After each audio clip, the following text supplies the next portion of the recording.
Okay, now go, now go. No. Yeah. So first, what is electronegativity? You know a value for fluorine, maybe? You've heard of like 4 for fluorine, maybe 3.5 for oxygen. Ever sound familiar at all? No. So you have a value, there's these numbers, they're relative to each other. Fluorine is set to 4 because fluorine is the most electronegative. So, well, what does that mean?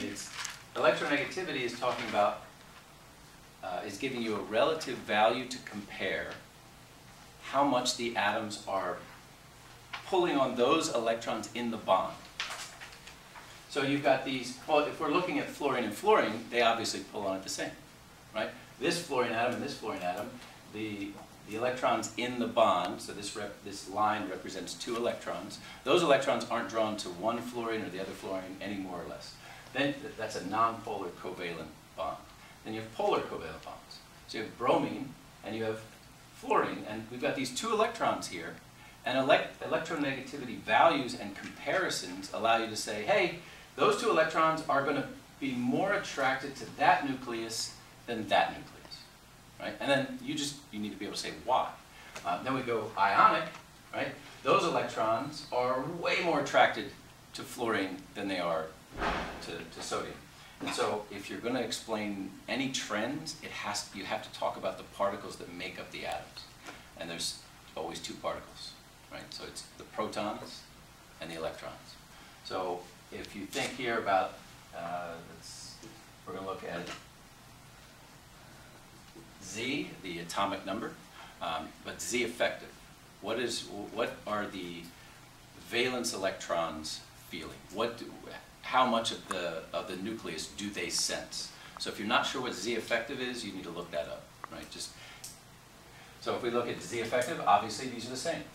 Z effective is 7 for fluorine, no problem.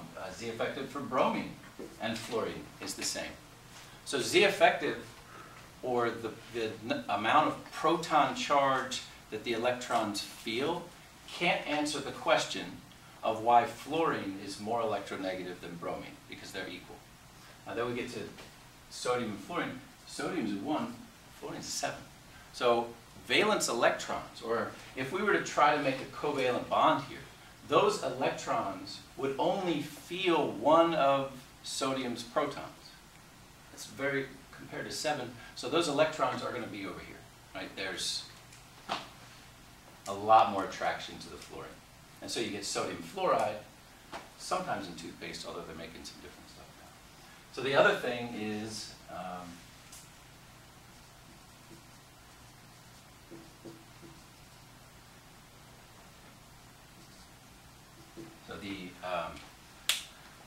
what is it, the number? Oh, there's 4, quantum number, the N, the energy level that the electrons are in.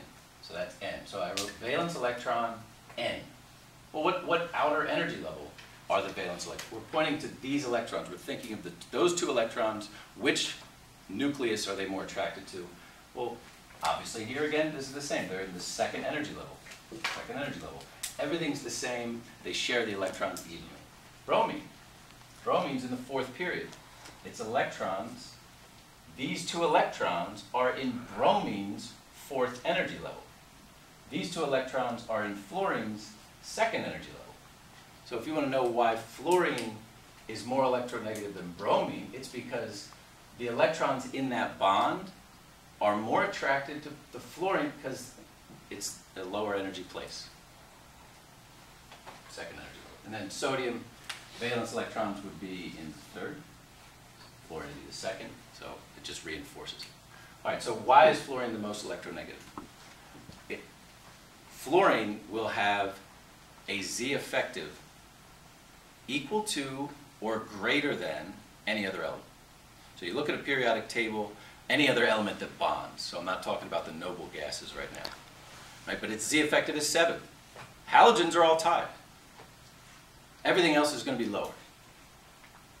Fluorine also is going to have a lower N for its valence electrons. Those electrons will be in a lower energy level or equal to anything else.